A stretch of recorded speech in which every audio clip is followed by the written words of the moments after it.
Welcome to Sober Sunrise, a podcast bringing you AA speaker meetings with stories of experience, strength, and hope from around the world.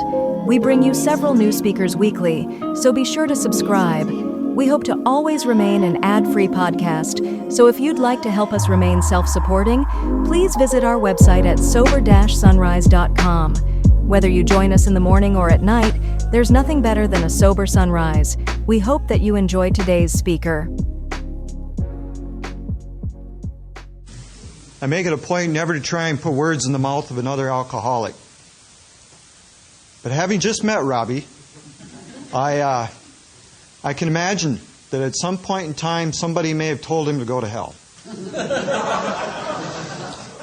And that when he got off the aircraft and stepped out into the balmy South Dakota weather, he could imagine that it finally came true. Robbie hails from the wonderful state of New Jersey. And I think we're particularly fortunate and blessed tonight to have him here as a speaker. So I'm asking you all to help me and provide Robbie with a warm Wednesday night welcome.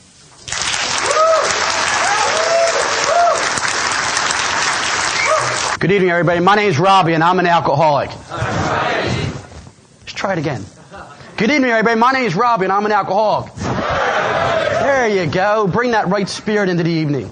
I am so grateful to be here tonight. So grateful to be hanging out with other recovering alcoholics and friends of ours. And so grateful. I haven't found it necessary to pick up a drink, a drug, a minor mood-altering substance since November 1st of 1983. And that's through... I was like this guy's age over here. I was like Elliot's age. But anyway, and that's through the grace of God, the fellowship of AA, strong sponsorship. And that's why I'm still here today. It's good to see Lisa R. here. I served with Lisa R. up in New York, a little service position we had back in 1998 and 1999. And I want to so thank my boy in the back, Johnny G. Man, what a great job he did. I don't think he was ready for me, but he thought he was just going to call me once and email me once, and once I said yes, it was over with. But I sort of I kind of liked him, so I took him hostage for a little while, for a few months, and emailed him a lot, called him a lot. He's like, yeah, I'm still here, and yeah, the meeting's still going on, but I just wanted to know a few things, what's the weather and all that stuff. And I left New Jersey, it was 51 degrees and sunny. What was I thinking? And I know what I was thinking. I was thinking, I was coming out to hang out with you guys. The neat thing about being up here, my best part of Alcoholics Anonymous is being a worker, is being a trusted servant. For many, many years, that's all I did. I did what you guys did here tonight. I made the coffee. I drove speakers around. I set up tables and chairs for assemblies and conferences and roundups and whatever my sponsor told me to do, I did. Who's here because their sponsor told them to come tonight? Anybody? Good. That's great. Good. Yeah, I met all these guys where are you guys from? Jamesburg? Is that how you say that? Where are you from? Jamestown. And they're all like, yeah, we're glad we're here. And the one guy said, I don't want to be here. So I appreciate that. Good honesty, dude. I like that. And that's how I would have been, man. But all right, I'll go. Where are you going? Another diner? You got to be kidding me. I'm an exciting guy. I don't want to go to diners. Let's, just for a moment, why don't we just all bow our heads just for a moment. I'd like at this time to ask our higher power, our loving God, to come into the room. If we haven't done that already, I'd just like to ask Him to come into my heart so that I can speak the language of the heart here this evening. And as well, to come into your hearts so that we can all listen, hopefully, to a message of hope that AA can deliver. And we'll meet back here in just a few seconds.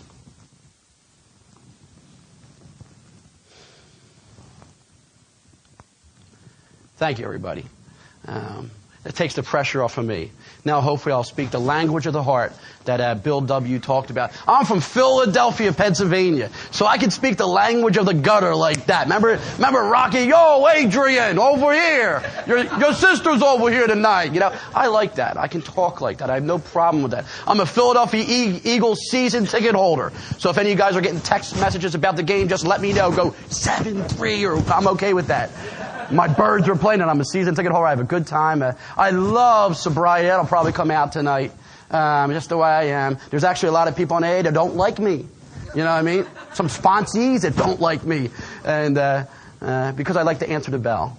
I like to do whatever I had to do for victory over alcohol.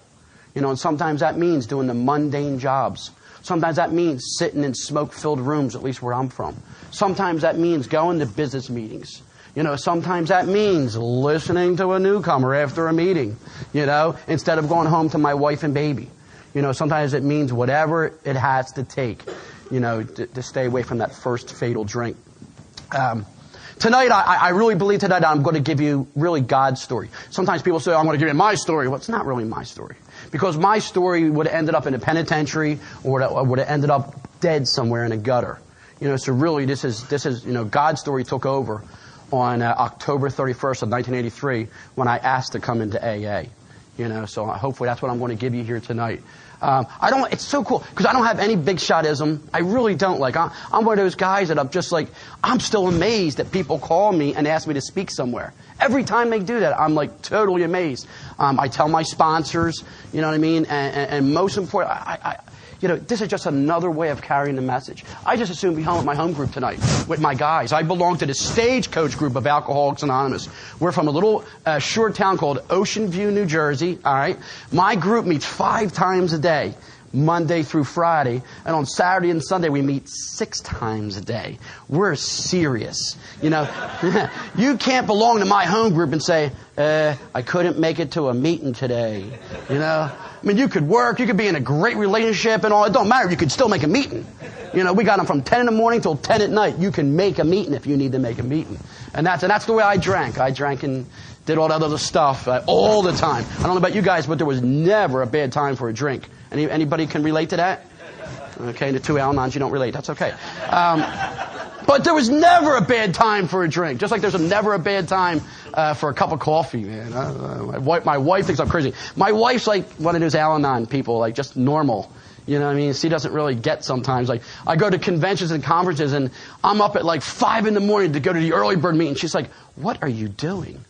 It's like, we're out here at this nice resort, and you're going to a meeting at this Al-Anon club? What are you thinking, you know? But that's just the way I am. I enjoyed the Al-Anon club today at 12 noon at Aberdeen, because I got sober at an Al-Anon club in Kalamazoo, Michigan. You'll hear about that. It was great. Johnny and Jimmy picked me up at the airport. You know, I get off the plane and I'm dressed like this because I worked that day. I had to work half a day on Friday. So I got a suit on, I got my overcoat, and I guess I didn't look like an alcoholic because these 2 guys were just standing there like, looking around. And I'm looking at them, and I saw Jim, and I said, oh, that must be them. And what? What? No, because he was looking at me. You know, you guys are bad. And love you. I told you I was going to get you.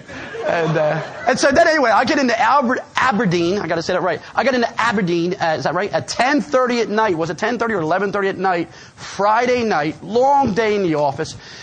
And these guys are like, hey, we're going to go out to the diner. And I was like, all these people want to meet you. And I'm like, whoa, this is weird. So I go to the diner, and all these guys were here, you know, all these crazy guys, and just hanging out and drinking coffee, guys and girls, and that was really cool.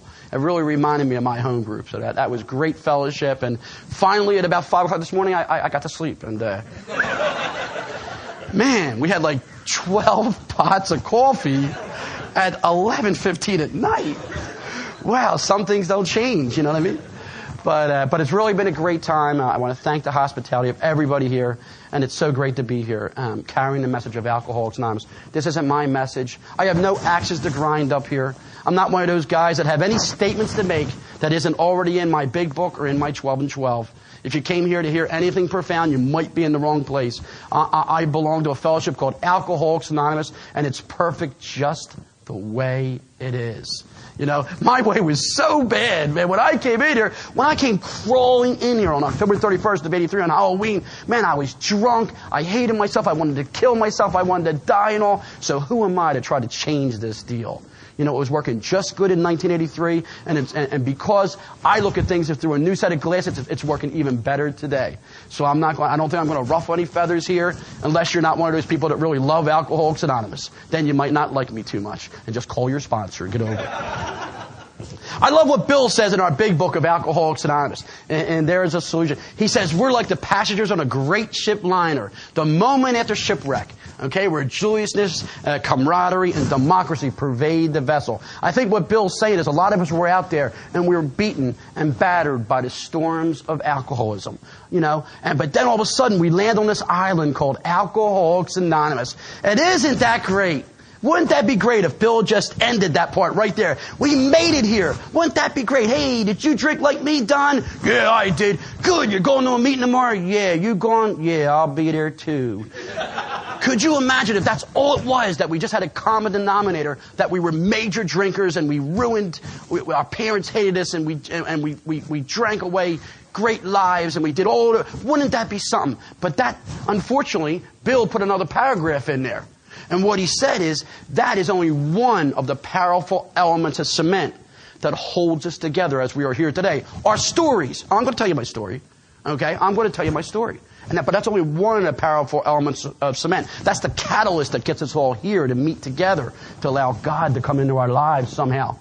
But then he says, the tremendous fact is that we found a common solution, one in which we can agree and join in brotherly and harmonious action. And that's what I've seen here tonight. That's what he says. That ain't me. So I got to talk about that tonight too. I got to talk about how I joined AA, how I learned how to go to these diners with you people. How I had to learn to go to these business meetings, that I really didn't like. Anybody here not like business meetings? Be honest. Good, you're in the right place. Oh, by the way, everybody in the front row, raise your hand real fast. Okay, Lisa, a little longer. Okay. That's the sick row, everybody. Say hi to the sick row. Now, everybody in the back row, raise your hand. That's the inventory row back there. Thanks, guys. We appreciate that. And there's always seats up front whenever I share. It's so funny. But you can never get a seat in the back, man. They're all packed back there. I'm a front row dude, man. I just am. I'm always afraid I'm going to miss something. I don't know what it is, man. Could you imagine? Now listen to this. Now just stay with my logic for a second. Say whoever your favorite group is, like say mine's the Rolling Stones. Could you imagine if I got 2 tickets to the Rolling Stones and the ticket agent said you could sit anywhere you want? You think I'd sit in the back row? I don't think so. I'd be right up front, baby. I don't want to miss nothing. So that's when I come to Alcoholics Anonymous, man, I'm a front row dude, man, straight up. So if you ever see me at a convention or a conference or a roundup or even in my home group, I sit up front. They know that, so it's all good. So if you're up front, man, I like you guys. Good job. My story, or God's story, man. I come from Philadelphia. Okay, I come from I told you where I come from. I come from a Catholic family. We're all different. My mom and dad, man, my mom and dad didn't have a problem with booze or any of that other stuff. My God, my mom and dad hugged me. My mom and dad loved me. I know not everybody's story's like this. We're all different. Man, I come from a family that just loved me to death. Man, I went to 8 years of Catholic schooling. I was an altar boy, man. I rang the bells when the priest raised the chalice and the host. I was a good kid. I sang Kumbaya, my Lord. I did all that stuff, man. I clapped the erasers for the nuns. I'm not like a recovering Catholic. I loved Catholic school. I really did. Everything was great. This is pre-alcohol, mind you, right? Then all of a sudden, something happened. I was 8th grade summer, and I was on the way down to a Yes concert. For all you people over 45, that's a rock and roll group, okay? I'm on the way to a Yes concert, right? And what were we doing? We were doing shots of Southern Comfort and eating nacho cheese Dorito corn chips. Oh, great going down, but not good coming up. It's just that simple. And so first drunk on the way to a Yes concert. Everything was going great until Roundabout came on. Remember Roundabout? Roundabout came on and I projectile vomited on this dude right in front of me, man. And he didn't think it was funny. But and I passed out like a lot of us do. See, I'm not like one of those like social drinkers. I just drink like more. More means like, okay, you got more, yeah. It's like 1 o'clock in the morning, the party's over, and like I'm one of those guys like, where are we going? What, you're going home? And like, why would you go home? So I'm one of those guys, I just drank my first drunk, I got sick, I got home, and my mom looked at me, I'm 8th grade to 9th grade. I'm a 12-and-a-half-year-old. And my mom looked at me and she said, what's wrong with you? And the sad part was, I didn't know what was wrong with me. But I was drunk. See, I got another different part of my story that's not like a lot of alcoholics.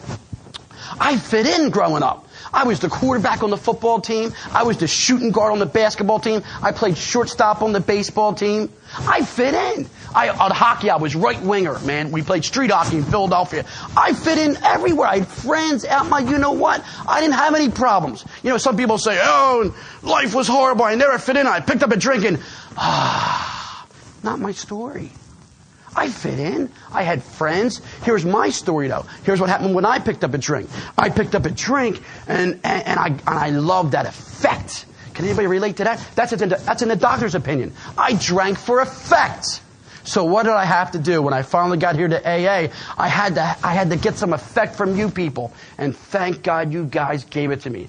It says on page 151 of the big book. If that bothers you, I know a page. Just get over it. But it says on 151 of the big book. You know, ever hear some people say, "Well, I don't want you to think I'm a big book thumper, but I'm not afraid of nobody in here." You know, these books saved my life. So if I quote them, I might quote them. So on 151, it says, "Yeah, I know I'm consigned." This is a newcomer speaking. He says, "Yeah, I know I'm consigned to a life of having to stay sober." Kind of like when we know we got to be here, but we don't want to be here. It's like, okay, I'm here. Whatever. I'm not smiling. I'm not laughing. I'm not sitting up front. And I'm not drinking that horrible coffee. But I'm here. Okay, just leave me alone. Don't push it. Well, so this dude's like that. And he says, but am I consigned to being a stupid and boring and having a horrible life? Don't you have a substitute for the exciting life I had? That's pretty much what he says. And the guy answers and says, yes, we do. We have a substitute. It's called alcohol. It's called the Fellowship of Alcoholics Anonymous. Here you will find release from care, worry, and boredom. And then it says, here your imagination will be fired.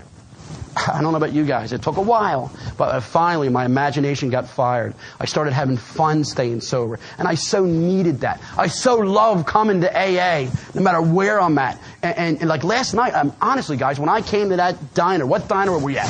Whatever Millstone Diner. Thanks, dude. We were at the Millstone Diner, and I went in there, and I saw you guys laughing and having a good time. There you go. Good to see you. Car is here. And you guys were having fun. And I'm like, yes, I found my people. You see? Because that's what attracted me when I was new. If you guys were just sitting there, like I said, when you're just sitting there, like, you know what I mean, like a clique. Group of people that won't let others in. See, we're not a clique in Alcoholics Anonymous.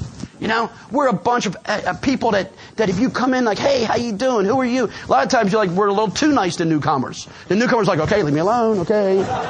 Okay, the court sent me here, leave me alone. I'm cool, but don't push this crap on me. You know, you're all smiling and smelling good and geez. But, so I love that. I love when I come here and I see a flame of Alcoholics Anonymous. And I see that, I see that smiles. I see the laughter. And guess what? We see the crying. Of course we do. We smell the alcohol on members sometimes. And hopefully it's at those times that you're one of those members that are willing to go sit with that person, whether it be a man or a woman. You know what I mean? But I'll tell you, man, when I was out there, man, I'll tell you what, I would have drank. You ever hear some of those people saying, I wouldn't have drank with half you people. I'd have drank with all of you, everyone here. Male, female, you're not sure what you are? Let's have a drink and figure it out. Yeah, you're like, I wasn't prejudiced.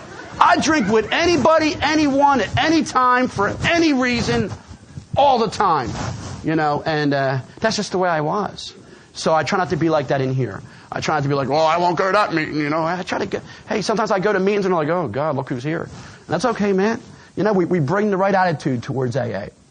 And so my story, I'm growing up and I'm drinking all through high school. Now I changed I was a straight A student, first to 8th grade, and then in high school I went to a private Catholic high school, prep high school, because I was smart and with all guys, and that was no good. And oh man, and a lot of these guys were all dressed nice, and today they're attorneys and doctors and all that stuff. And like all I wanted to do was take courses like Science Fiction 4 and Typing 3. Yo, is that a B? Buddy, where's the B?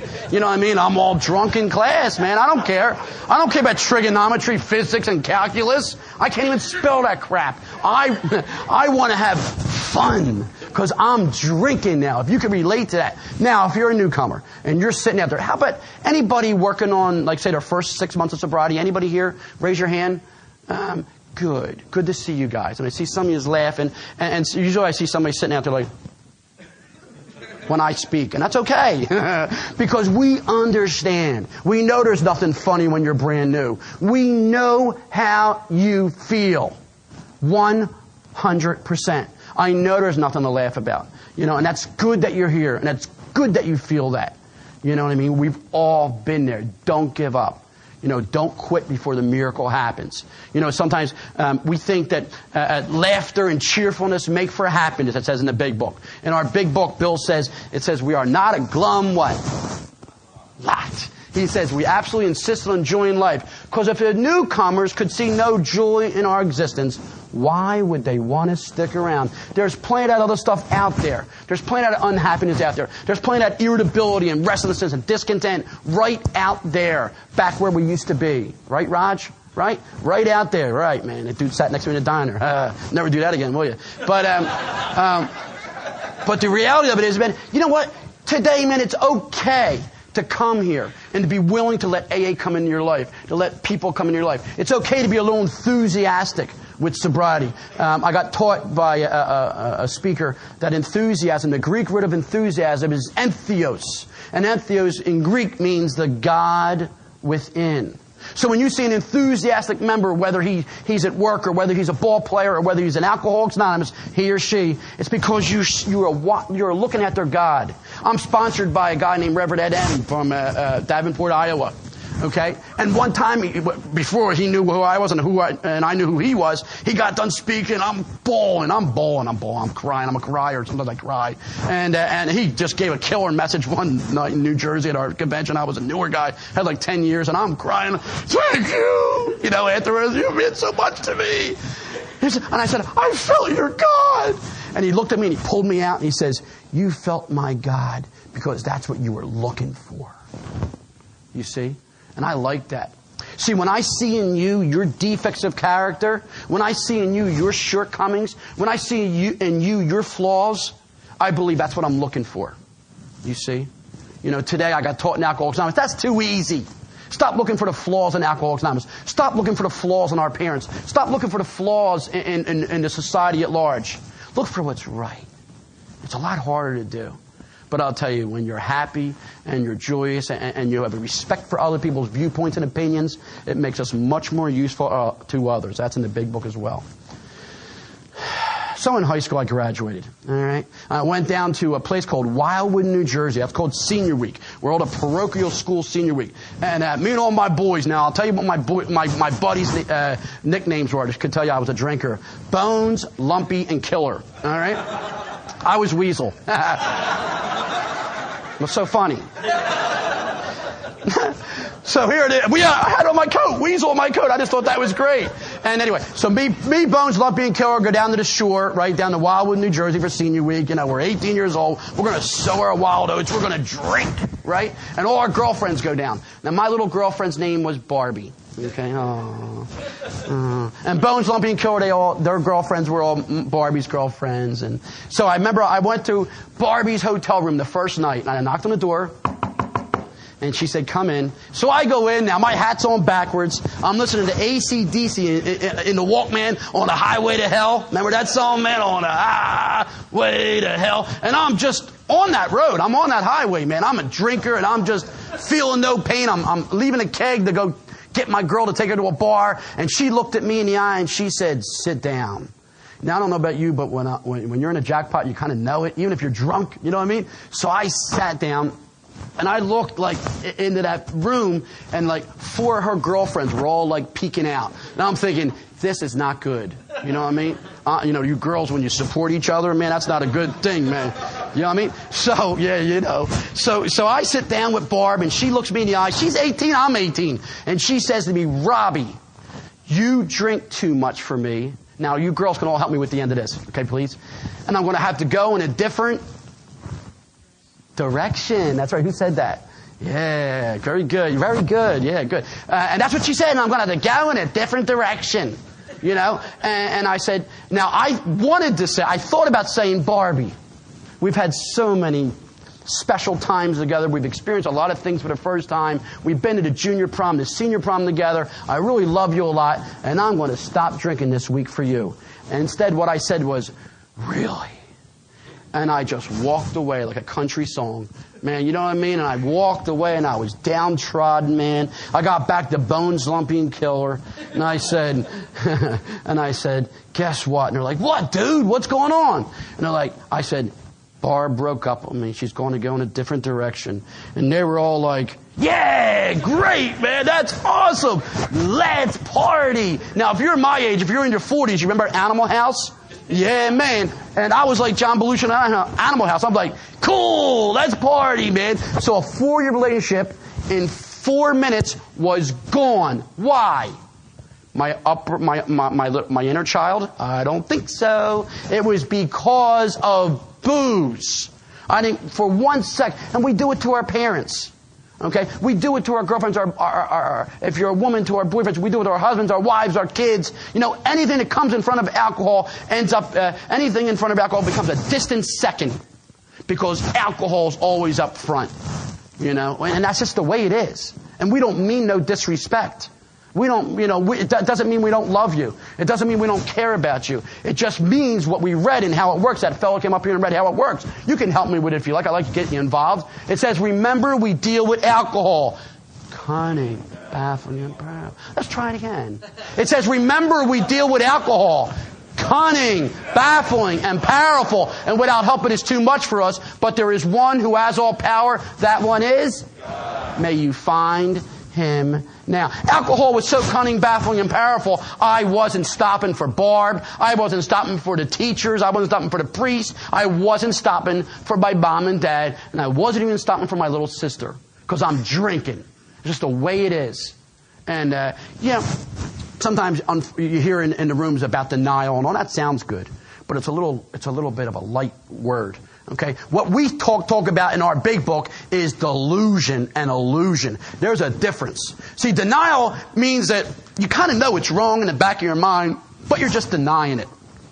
Delusion is you're doing it, you have absolutely no idea how messed up you are. And that's the difference, and that's what an alcoholic is. Straight up. I was in a delusion. I just thought that, man, this booze, that was everything. I did not see that it was taking my education away. I did not see that it was taking my girlfriend away. I did not see it was taking my parents away. I didn't see that it was taking my ambition away. And in the end, I did not see that it was eventually going to take my sanity. You know, all I saw was fun and a drink. That's all I saw. And I can't explain that. You know, I'm not a psychologist. I can just tell you my story, and this is what happened. So I got a job at a bank. You can see this is going to go in a bad direction, can't you? I had good SATs. I'm a smart kid, so I had good SATs, and my guidance counselor in high school got me a job at a bank. Now I'm 18 years old. I'm a graduate of high school, of a Catholic private prep high school, and I'm a bank teller. And on the first day, the vice president sits down with me, and he says, Robbie, good news. We like your marks. We've got good reports from you, from your high school counselors, on and on and on. And better news, we're going to send you to Temple University at Broad and Columbia in Philadelphia, Pennsylvania. And if you get A's and B's, we're going to pay for it. And in fact, only thing you got to do is make it for 90 days probation. I was doing good until he said that. But I was happy. And I went home and told mom and dad, and I'm going to go to Temple. Good learning, higher learning. Man, I was excited. And I was 18 years old, okay? But I'm an alcoholic. So everything was going good till like that Friday, all right? And on that Friday, I was working with, I don't know about you guys, but you can relate to this. I was working with 4 bank teller chicks, and one was prettier than the next. Man, stockings and skirts, and I'm 18 years old. Hormones are racing. What a job, man. I was living large, man. And so I'm a bank teller, and these 4 girls looked at me, and they were like, hey, Robbie, we all go over to Froggy's after work. Would you like to go? Now, allow me to explain. At 70th and Walnut in Philadelphia, Pennsylvania, right across the street from this financial institution I worked at, was a green neon frog going across the sign all day. And it said, Froggy's, leap on in. I never leapt on out. But I was dying to leap on in with these girls, especially with these girls, you know what I'm saying? So after work, I went over with these 4 cute girls, and man, everything is going great till about 7 o'clock. And then that really weird thing happens to non-alcoholics. They're like, we're going. And I'm like, Oh my God, you've got to be kidding me. Where are you going? They're like, we're starting to feel it. You know how we are. We got to drink right past that feeling. You know, I mean, that's like amateur stuff. And I'm like, you got to be kidding me. Like, oh no, we got to work tomorrow and we got to, blah, blah, blah. I'm like, oh my God. So anyway, see you later. and I'd stay all night. I'm a last call thing. I belong to this big group that I told you about. And after the 10 o'clock meeting, we had this one guy that used to go over to that light switch and turn the lights on and off until I went to the business meeting. I said, yo, that guy's giving me a bad head with that light thing. Flashback here, last call. But I'm a last call guy. I leave a bar at 1 in the morning, and I'm 18 years old. I'm not drinking now to impress the girls anymore. I'm not drinking to impress the guys on the football team anymore. I'm not drinking for the camaraderie. I'm not drinking for the tunes. Yeah, man, Zeppelin. Dazed and Confused. Yeah. Not anymore. I'm drinking by myself at the bar. It's not good. But not with me. I got to be careful. Sorry about that, Mr. Taper. I usually bond with the taper, but anyway, I'm drinking all by myself, and I'm puking, and I'm urinating in bushes, and I'm just, I'm puking on people on the subway in Philadelphia, and it's just a bad thing. But again, alcohol's starting to take over my life. That's why I'm telling you my story. I'm showing you the progression of this illness or this malady we call alcoholism. And again, my mom would just look at me when I come home from the bank and say, Robbie, what is wrong with you? You're doing so good. You're going to go to school. Would you stop it? And even my little sister, who was a freshman in high school now, who is like perfect, by the way. I don't know what that's about. Never smoked, never drank.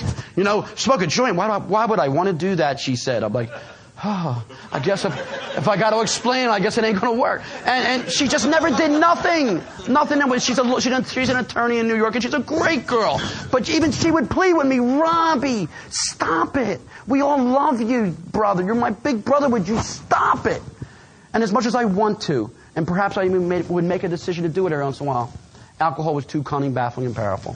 And that's just the way it is. It's just the way it is. My story is real simple. I don't bring a lot of stuff into it. I talk about booze, I talk about AA, I talk about God, I talk about these wonderful steps and these wonderful traditions and what happens when we get involved in service and what happens when we have a wonderful fellowship around us.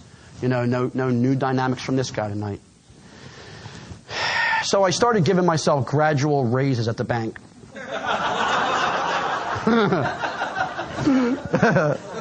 That's not a good idea, is it? No. That's probably bad if you work at McDonald's. It's really bad if you work at a federal depository. Okay? They actually have a crime for that. They actually named that something. So anyway, I'm doing good for the first few weeks, you know what I mean? And eventually, it caught up with me. Don't get me wrong. Everybody knew me at Froggy's, and I was drinking real well. And see, I can't think of what the repercussion's going to be. All I can think about is drinking. And that's just my story. I can't explain that. I did not, as a junior in high school, sit in a homeroom and say, someday I want to go to prison. I want to go to jails. I want to go to rehabs. And by golly, someday I want to see what it's like to be in a mental hospital. I want people to look at me. I want people to spit at me. I want people to look at me with disdain when they see me. I want my own mom and dad, when I call home, to say, you don't have a home near here no more. I want to hear my little sister in the background crying when I call home. I want to get to a point where I hate myself so much that I want to commit suicide. See, I never said that. See, that's why I believe this is a major disease. That's why I believe I was in a delusion, an illusion.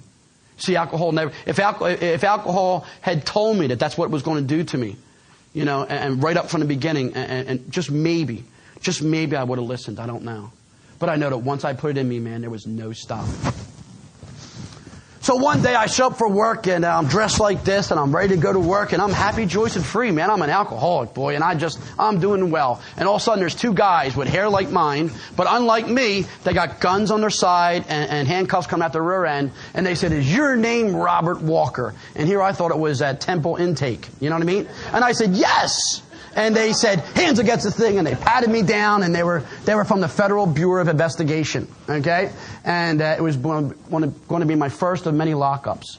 And I never got fired from that job. They just took me out of there.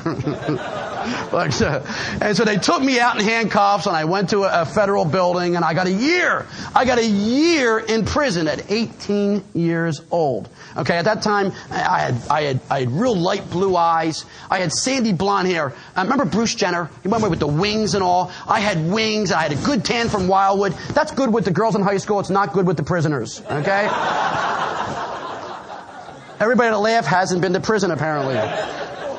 One guy's back there, yeah, I hear you, dude. And man, I'll tell you what, man, it wasn't. I mean that seriously. It might came off as a joke, but it's not funny, when men are flirting with you and they want to get to know you. You know what I mean? I remember every night in that prison, man, I swear, I make a joke about this, but it ain't funny. Every night in that prison, I said the practicing alcoholic prayer, and you can help me with it if you know it. Oh, dear God, please help me get out of this one, and I'll never... I said it in an Al-Anon convention, and they're all like, I don't know. But that's what it is. Oh, dear God, please help me get away from Bubba, Jose, and Spider, and I promise I'll never do it again. I went to Bible classes. Anybody ever been in jail? You don't have to raise your hand. But I've been to jail, Bible classes, Seventh-day Adventist. I wash guys' feet, praise the Lord, hallelujah, and I get out. What do you think I did? I drank. Because that's what we do. We can't, with sufficient force, bring into our mind the day, the week, or the month before. Who in here knows somebody that's an in or outer in Alcoholics Anonymous? And their story's probably worse than yours. I know plenty of them. Their story's probably worse than yours. Okay? But they just won't accept our spiritual principles. They won't take some simple actions that we have to do. We've been doing all weekend with these guys like Elliot and Johnny and Jimmy and just hanging out and Estelle, hanging out and not drinking. You know what I mean? And drinking coffee and working. Yeah, it's I'm going to say a curse word, and we got to do some labor. Yeah, I don't curse. But so anyway, so now I'm out of jail. I'm living on the streets. I mean, so what? I don't think about, I'm not the type of guy that says, well, I can't drink anymore because I might go back to prison.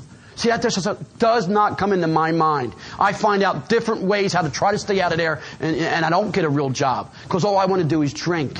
Okay, if I got to go to soup kitchens, I'll learn how to do that. If I got to go to Salvation Armies, I'll learn how to do that. At the holidays, I always got to give that Salvation Army money because I stayed at them. I can't ever walk by. You ever see this? You guys have the Salvation Army with the buckets here? Yeah, kills me. But so anyway, I've been to all those places. Why? Because I'm drinking. I'm not stopping. And I've seen you guys from AA. You came to my prison. You came to my jail. You came to my rehabs looking good and smelling good. Didn't impress me. You know what I mean? I don't have a problem. I'm all right. Really, I'm all right. I just had a few bad nights, I never wanted to stop. Never wanted to stop. Why would I want to stop? I'm having too much fun. That's why they say it's cunning, baffling, and powerful. So I'll bring you to my last drunk. My last drunk, I'm at an Exton Square Mall in Exton, Pennsylvania, if anybody's from the East Coast, okay? Now, when you're a guy like me, and remember, I started when I was 17, at least on that big run there, and now I'm 22 years old. Okay, 5 years, in and out of jails, prisons, rehabs, detoxes, Salvation Armies, soup kit, gospel missions. I mean, you name it, I've been there. Lived on the streets, slept in cars, abandoned or registered, it didn't matter. I mean, I did it all. Nothing, didn't matter, I'm drinking.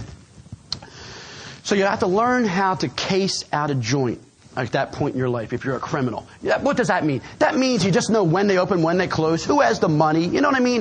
Do they have security? What's their systems like? Okay, you get sophisticated, right? So all of a sudden I walk into this Hickory Farms, okay? And there was this little girl, she was about 5'2", blonde hair, blue eyes, about 85 pounds, and I looked at her and I said, I can take her. I cased out the joint. And so I went in there, I put the salami and cheese down my pants, right? Those little round things. I'm just hungry. I'm not a real thief at this point in my life. I'm a drunk. You know what I mean? I go from bank job to a Hickory Farms, the downward spiral. So I put this salami and cheese in my pants, and I'm walking out, and this 5'2", 82-pound, young, pretty, petite blonde tackles me. That ain't the worst part.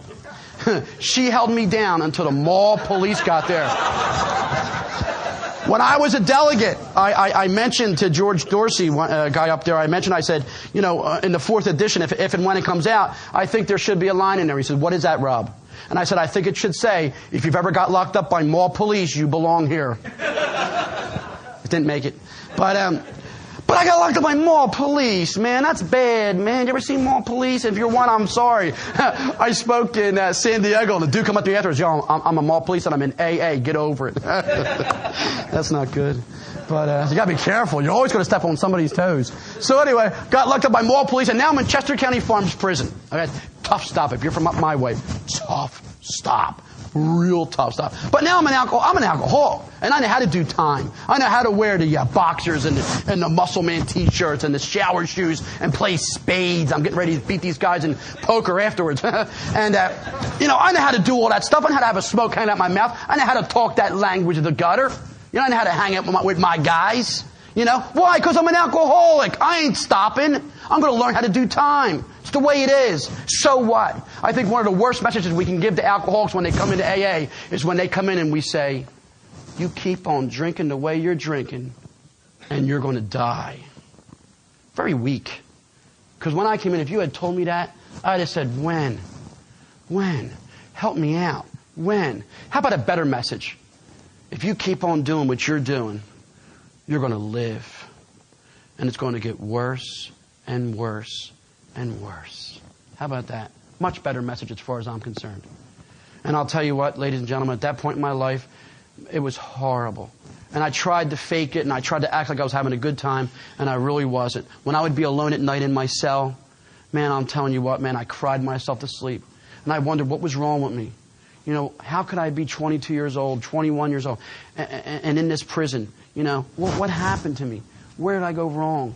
And sometimes I would cry out, but I wouldn't cry out to the right person. I would just the only thing I ever had was alcohol. I never had a real God, even though I had 12 years of that stuff. And so one day I got in a little beef inside a prison. I don't jail well. I don't know about you. Maybe some of you guys do. I don't like being in a place with all men and being told to do. I just don't jail well.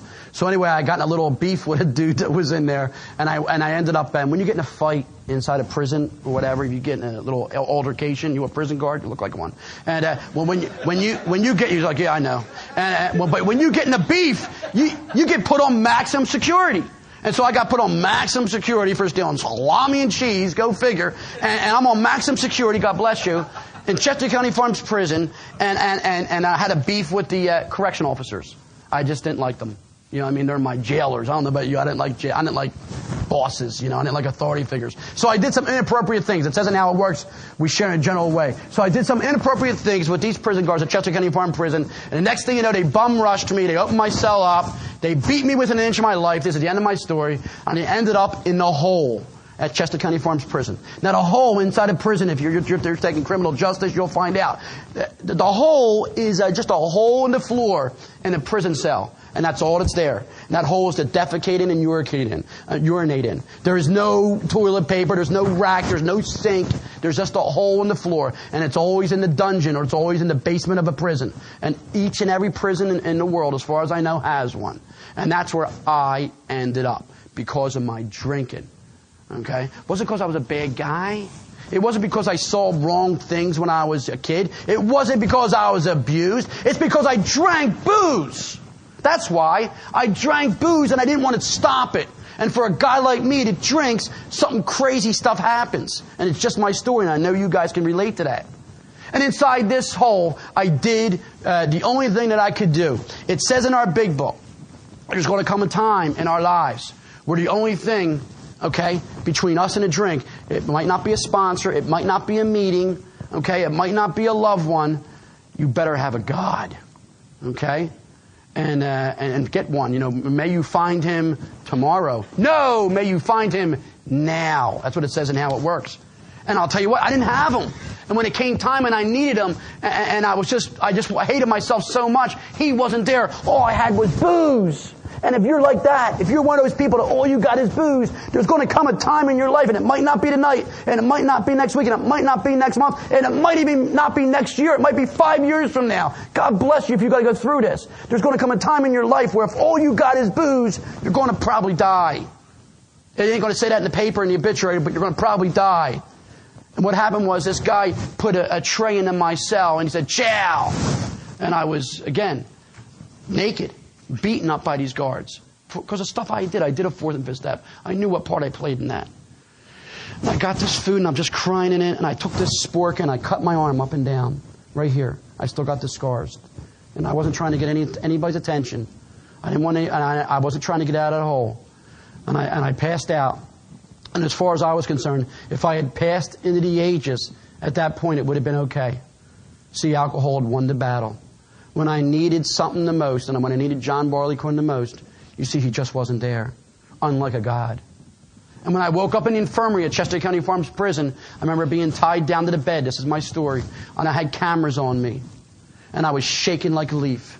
And when I woke up, I wasn't happy. They were putting an intravenous thing in me so I wouldn't, have some infections or whatever. And man, if you had seen me at that point in my life, I was just a wreck of a young man. And the sorry point about that story is I wasn't done. I wasn't done drinking.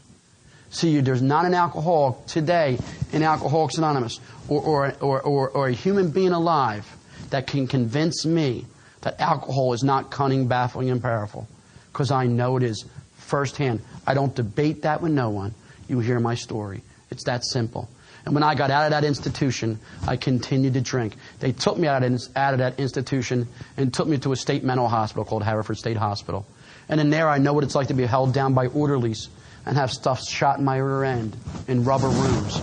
See, that's where alcohol takes a guy like me at 22 years old. If you're younger than me and you haven't gone there yet and you're considering to drink, please hear my story. Because it's no respecter. It doesn't care where you came from, what color you are, how rich you are, how smart you are. Boy, it's still out there waiting for you. So do yourself a favor, man. Don't do it.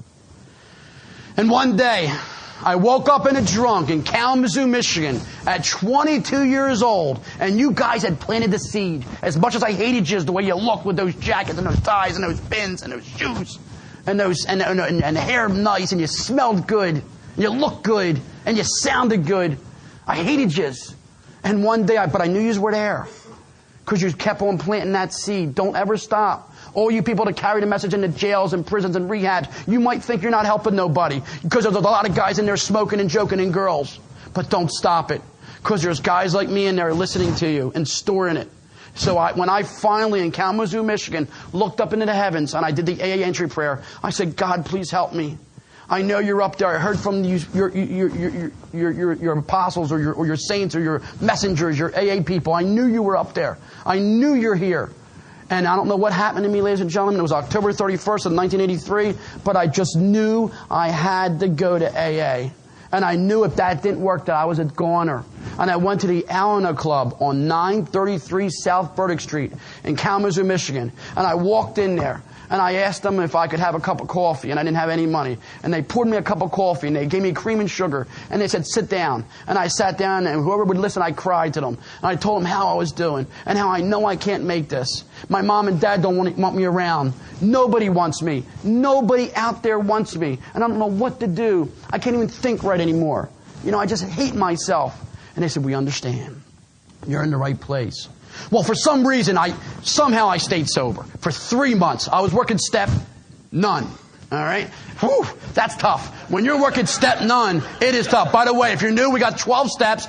It might be a good idea to make a decision to start on that first one. Because I was working step none. I wasn't drinking, going to meetings, and I was a lunatic. I just was, man. I was a sober lunatic, right? Cara can relate. I was a lunatic. I wasn't drinking. I was going to meetings, and I didn't want your God. I didn't want your happiness. I didn't want your faith. I didn't want your hope. I just wanted to stop hurting. Yeah, I wanted my mom and dad back. Yeah, I wanted my little sister back. Yeah, I wanted to have a half-decent life. But I didn't. How could this work? How could that work? What do you mean? Just don't drink? Come on, don't insult me with that. I'm too intelligent for that. And you guys said, no, really? Just don't drink and go to a meeting. Just for now. You don't have to worry about anything else. Remember when Dr. Silky, you remember when Bill was trying to get the new guys, like really just, catapulted into heaven right away. And he went the spiritual angle. And he said, it's not working. And Silky told him, Bill, tell him about your drinking. Tell him how you drank. And that's what happened with Bill D., my favorite part in the Big Book. is when Bill and Bob went to I think it's the Akron City Hospital. And they asked the nurse, Dr. Bob asked the nurse, hey, you got any drunks in here? And the nurse said, well, Bob, have you done anything about your drinking first? He didn't think that was too funny. He said, yes, I have. He said, well, we had a sock come in here last night, socked one of the nurses and blackened her eyes, and he's back there yelling. You hear this guy in the background. And so Dr. Bob sent him some sedatives. And once it took over, him and Bill went back. This is Bill D, number 3. And they talked to him the first day, and all of a sudden, Bill, this is what I always do too when I do a 12-step, Bill said, would you like us to come back tomorrow? You see? And he said, I love that, guys. Okay? And he didn't think there was any hope for him. And that night, he had some epiphany. That night, Bill D, if you read the story, Bill had an epiphany. He just knew that somehow this thing was going to work. And when Henrietta, his wife, came in the next day, he said, Henrietta, these 2 guys coming down the hallway, they're the guys I told you about. Those are the guys that understand me. You see, and that's what we're about in Alcoholics Anonymous. We're about carrying this message to others. It's not about how much we know in the books or, what we know about the traditions or the concepts or how our AA works or our group's better than your group. My God. It's about, are we here when that alcoholic shows up? Is our group a bright, shining flame? Or when they come in, are they seeing people bickering and yelling at each other and worrying about is it going to be a smoking meeting or a no smoking meeting? Let's get over that stuff, man. Let's let that newcomer see a great hope. So I was new, and 3 months, and I'm, again, step none, and I'm from Philly, so like every other word, like there's 18 F's in each sentence, I use the F word as an adjective, a noun, a conjunctive verb, a participle, a preposition, a noun, a verb. The whole deal, I could use it, man. You know what I mean? Like The Sopranos, you guys watch The Sopranos? Oh, yeah. And in Kalamazoo, Michigan, they talked about, like, soda pop. And guy would say, it would take him like a minute to say, my name's Don, and I am an alcoholic. And I wasn't like that. I'm like, la, la, la, la, you gotta. And I meant well, guys. I really did. I wanted to stay sober. I knew you guys had the answer. But again, I was just a little rough around the edges. I wasn't dressed in a suit with a nice haircut and a hanky coming out, the hanky that matches the tie. I wasn't. And so after 3 months, I came into the Kalamazoo room. They said, sit down. I sat down. I know that's not good, man. And they said, your attitudes and behaviors are unbecoming to this Alano Club. And you got to go. Me. Got to go. And so I didn't know what to do. And I walked out of the room. I remember sitting, to this moment, as if it was yesterday, I remember sitting on the stoop outside the Alano Club. I remember sitting there, and I'm not letting them get to me. I'm okay, I'm good. I'm from Philly, I'm good. I'm okay, I'm good. And then the floodgates opened up, and I just started crying. And I knew I'm never going to make it anywhere. I can't make it in jail, I can't make it in prison, I can't make it on the streets. My own mom and dad don't want me. And now, as far as I'm concerned, I can't make it in Alcoholics Anonymous. What's wrong with me? And about that time, my AA angel showed up. His name is Don C. He's a pig farmer from Comstock, Michigan. Never even recognized him. He walked out of that club. He saw those guys. Like some of we got some Don C's in this room. I know it. He saw those guys tell me to leave at 3 months sober. And he came out and he said, Robbie, get in my truck, boy. Oh. And he had like tattoos. He had guns, man. He had guns. He had big arms and tats. And he had tats on each knuckle. I never asked him what they meant, like initials. I never asked him, man. Tough guy. If he was a dog, he'd be a pit bull. You know what I mean? Like, built like Lyle. A big old boy. And he got out. I got in his truck, and this boy was a pig farmer. And he also cut down trees, and he had like a chainsaw hanging around his mirror. And we're going down Kalamazoo Avenue, and I'm looking at him in his old Chevy, and I'm thinking, I made a bad move, You ever watch A&E? Anybody watch A&E? Me, man. I'm thinking, oh, man, this dude going to cut me up and stuff, man. I'm thinking, oh, I'm going to become dinner and stuff. I've seen that crap. You ever see that? Children of the Corn? I'm thinking, oh, man, I'm in trouble, man. And all of a sudden, we get out to his house, and all of a sudden, there's a big pit bull. I'm like, see, there it goes, man. He said, come on in, boy. And you're new, man. When you're new, you just do what they tell you to do. And I follow him in, and the next thing you know, his wife comes up to me. Her name's Rhonda. She's a nurse. And she says, hi, I'm Rhonda. I'm Don's wife. And 2 little boys come up to me, Brian and Dallas. They said, hi, Robbie, how you doing? Dad's told us all about you. He had it all set up. He knew I was living on the street, but staying sober. He had it all set up. And he invited me to the home. And he told everybody, Robbie's going to be staying with us for a little while. And for the next 9 months, this gentleman in Alcoholics Anonymous, this beautiful AA angel, my own mom and dad couldn't put up with me anymore. The authorities couldn't put up with me anymore. The Alano Club couldn't put up with me anymore. And Don C. took me into his home. And he said, welcome home, son. Every night he would take me out in his backyard, and it was cold in Kalamazoo, Michigan, man. It's almost, well, it's not as bad as this, but man, it's cold. You guys, you must be serious about AA. You live in South Dakota and you stay sober. God bless you. But man, it was cold. We go out in his backyard, and he'd tell me, he had his arm around me, and he said, boy, because he wasn't really eloquent, but he said, boy, he said, you're going to stay sober, and someday you're going to be somebody. He said, you're a smart boy. You're a city boy, but you're a smart boy. And he kept on talking to me like that. He said, we're going to get you to meetings where they're going to put up with your nonsense. And he'd take me to meetings. He'd take me to stores and get me nice little jeans and shirts. You know what I mean? And he'd help me. He'd let me go to work with him. I was never too enthused about that, to be honest with you. But I know you guys out here hunt rabbits and pheasants, so I guess you guys would like it. I wasn't into that stuff. So anyway, I'm 6 months sober. Right? I'm 6 months sober. Elliot, I'm doing good. No complaints, man. I'm staying sober. Now I'm feeling good. I'm going to step meetings. I'm on step 1, man. I'm banging it, man. I'm reaching for that life preserver like only the drowning would see. I'm banging these principles, man. I'm first step. I'm doing good. And all of a sudden, Don said, now you're going to have to go to work. Man, I was doing so good. You know how these sponsors are. You're doing so good, and they bring this crap on you. And so I said, all right. And he got me a job. Now, if you're a newcomer, don't get a job from your sponsor. That's my experience. Just get a job on your own. Try at least. Because my sponsor got me a job at a dairy farm.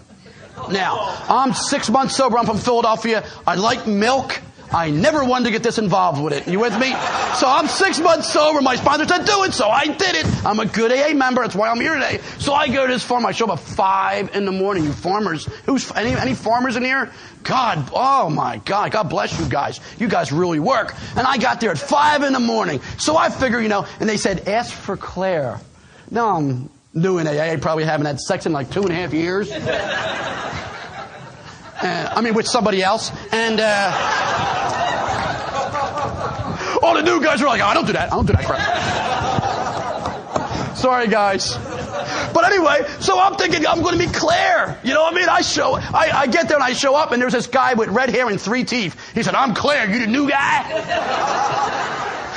I'm thinking to myself, it never happened in prison. It's going to happen here. You know what I mean? I swear to God, I'm thinking, this guy's looking at me the wrong way. I go, this ain't right, Jimmy. I go in this barn, and I'm thinking, well, wait a minute. I'm 6 months sober. I'm sure my sponsor told him I'm 6 months sober. So maybe I'll just be an apprentice, right? So I go in there, and the only thing I see is cows and pails and stools. And so this dude he says, watch me, boy. And so I watch him, and he sits next to this cow, and he starts going like this. It's very humiliating. I'm grabbing these things, and milk's coming out. And I'm thinking, okay, that's cool. And then all of a sudden he says, okay, you're up. I'm like, really? And I'm 6 months sober, man. I think I'm on the 3rd step by now, man. I'm turning my will and my life over to care of God. I'm sure He doesn't want me to milk cows. You with me? I'm sitting there milking this stupid cow, thinking, what am I doing, man? Now, I'm from Philly, and we had a dog growing up, and out back we had a little yard. And when Choo-Choo had to go to the bathroom, well, you let him out. That made sense, right? So there's big pastures. What do I assume? I assume the cows, after you milk them and they ate their oats or hay or whatever they eat, they would go after the pastures. Little do I know, once I'm milking this cow, it's freezing in Kalamazoo, Michigan. There's hornets going around my head, and next thing you know, here it comes out, number 1 and number 2. And it comes out, cows, they pee it's like a fire hose, man. You know what I mean? I'm sorry to be so graphic, but it comes out, and I'm sober, man. I don't want this. And there's steam coming up, and I'm looking at Claire. I'm saying, dude. He's like, it's okay, keep going. I'm like, oh my God. And at 6 months and 1 day, I got a job at McDonald's. And I've been a member of the workforce ever since.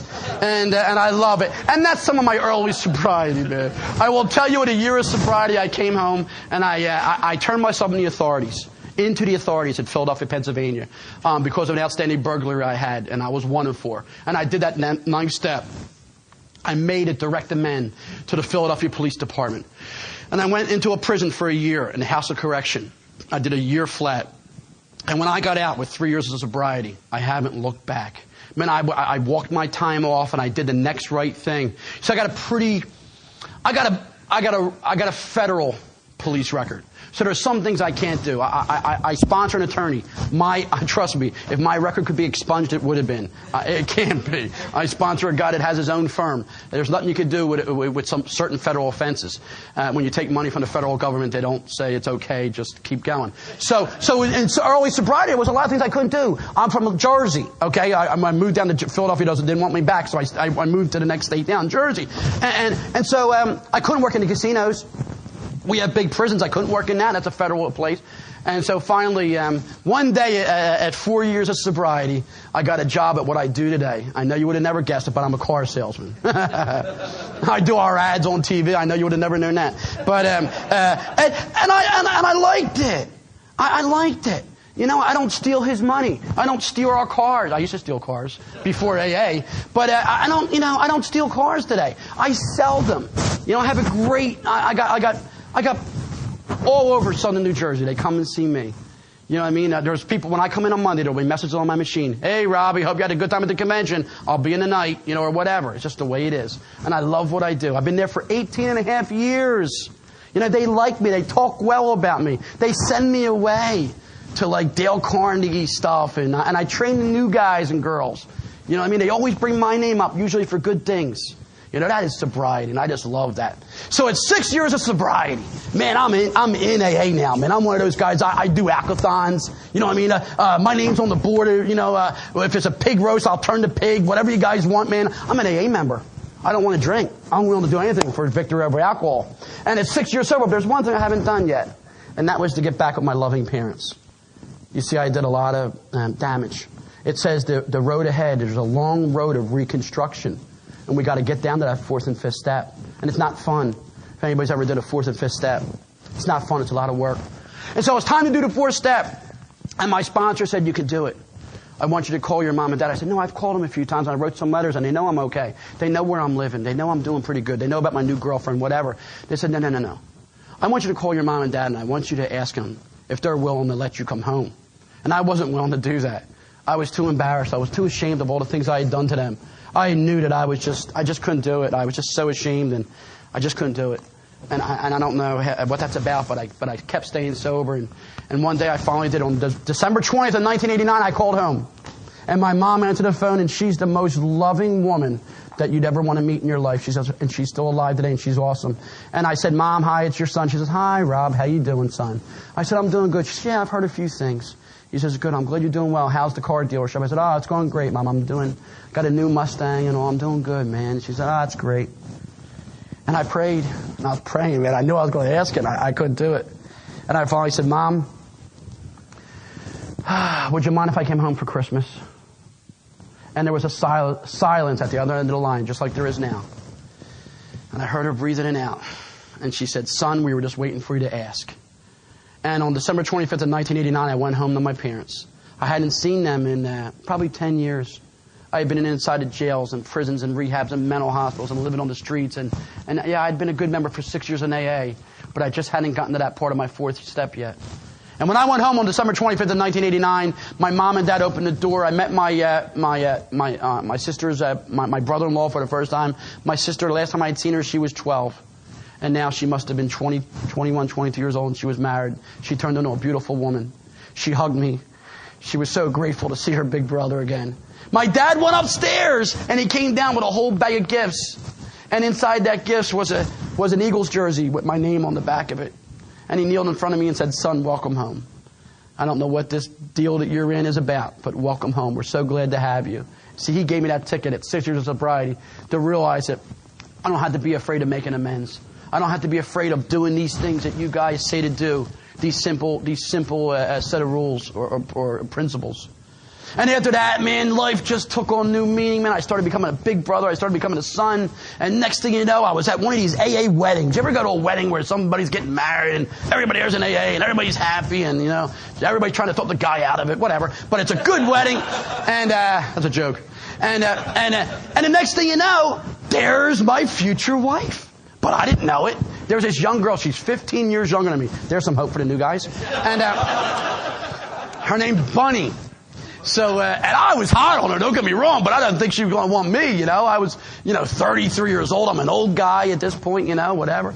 And she looked at me and she started flirting with me, and that's all you got to do with me when I'm new, And the next thing you know, man, I got to do all those things. I got to ask her. We were on a ski weekend, an AA ski weekend, and I asked her if she'd be willing to marry me. And I got on my knee in front of all my buddies with a ring, like a $6,000 ring. I was sick, and but I loved her. And I asked her father for her hand, and on October 12th of 1996, I got married to my loving wife. Since October of 1994, I haven't been with another woman. That's the principles of Alcoholics Anonymous. I don't just come here and try to look good and sound good, or be some great AA member and then do whatever I want. I do what I'm supposed to do. I'm married and I try to act like it. How about that? Nice concept, huh? And it's Alcoholics Anonymous. We don't just stop drinking. We take these principles, we take them off the walls. We try to be a good example of the big book to people when they see us.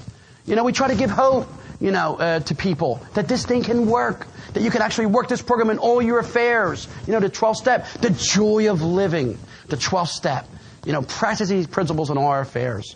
So life kept on going on. I got to be one of those delegates. I was a GSR, I was a DCM, and all of a sudden one day my sponsor's the chairman of the area. That's not a good thing, and because they always say, oh, you should do this and do that. And next thing you know, I was an alternate delegate for a couple of years. And when you meet these people, the greatest thing about them is they all love AA. And yeah, it's a lot of Sundays at assemblies, and it's a lot of going to district meetings. You want to talk about a boring day? Go to a district meeting. But I went to them. I stayed sober. And the next thing you know, I'm in my first year of being a delegate. And guess where I'm going? It's April, and I'm in 1998, and I'm going to the General Service Conference. I got all my suits packed in that thing, man. I'm excited. I'm probably 14, 15 years sober. And all of a sudden, my wife looks at me. We got a house now. We're married. And she said, sit down. I'm thinking, dag, this ain't good, man. I said, honey, I'm getting ready to go to the big agenda. Sit down. Stay right there. I'm thinking, she runs in the bedroom like, what did she find, man? You know what I mean? And she comes out, and she said, she got on her knees, and she handed me a plate. And on that plate was a rattle. And she said, I just want to let you know, you're going to be gone for a week. And there's going to be 2 people here that are going to miss you. And I never thought that was going to happen. And that's the way she told me that I was going to be a daddy. Our little girl's named Allison Ann.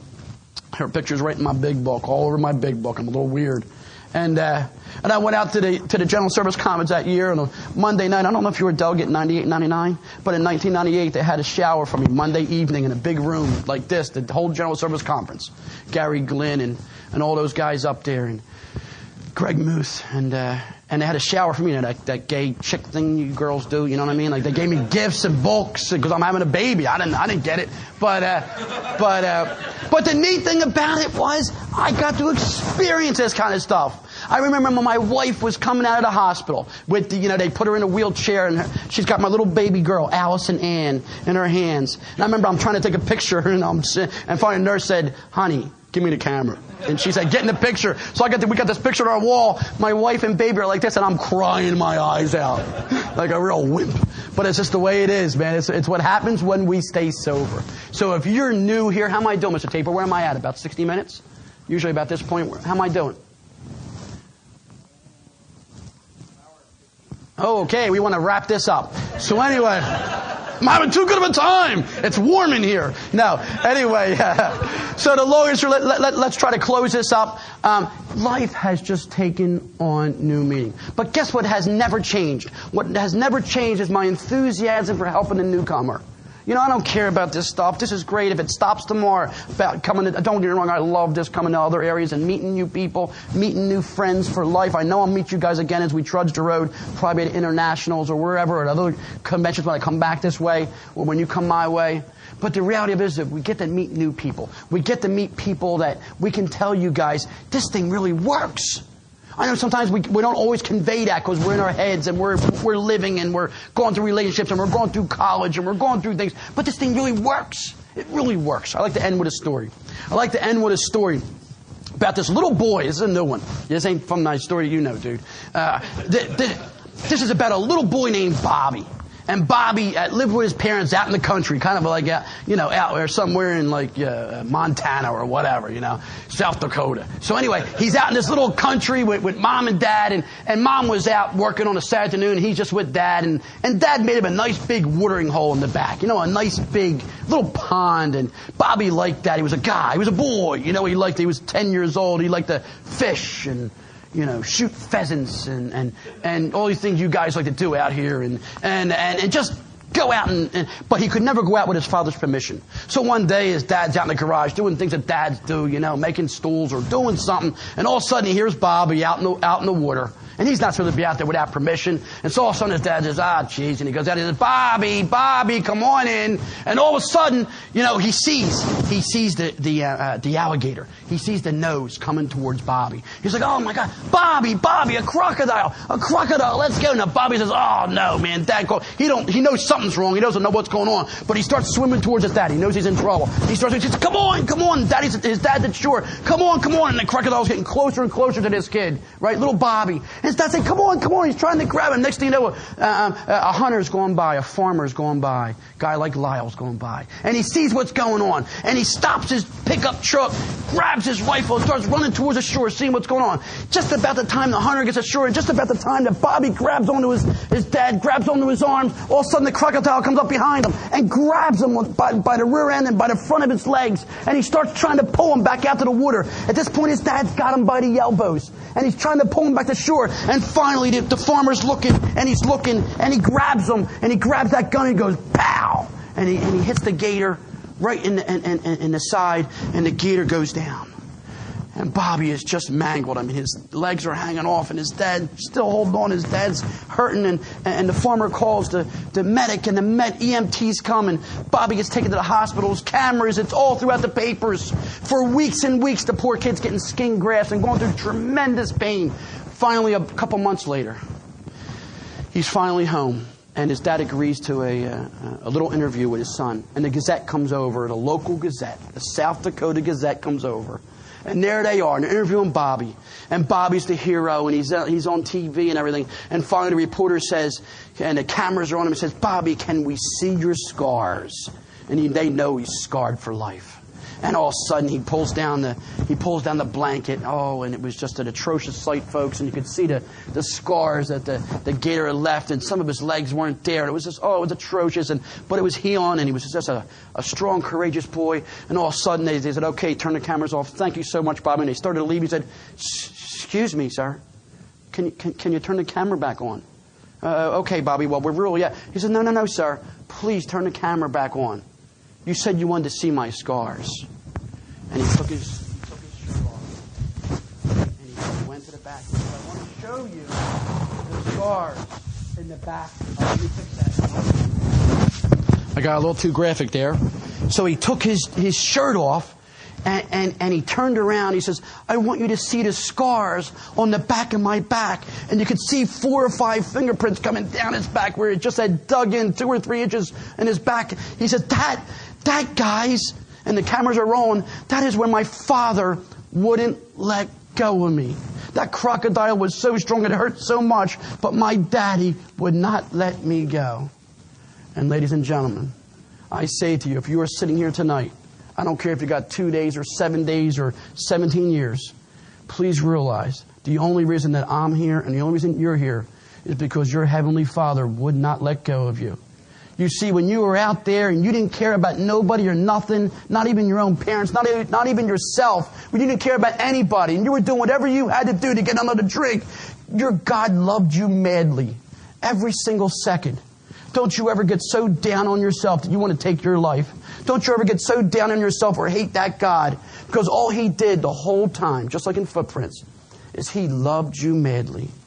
Please remember that as you go back home to your areas, back home to your home groups, back home to your loved ones, those loved ones that care about us. Keep in mind that He's got a job for you to do. And that job isn't to look good. Your job isn't to sound good. It isn't to smell good. Your job is to be there with a smile, a handshake, perhaps a warm cup of coffee when that alcoholic comes into your room or your Alano club or your meeting. And he says, or she says, I need help. We all got to be there. Thank you for letting me share.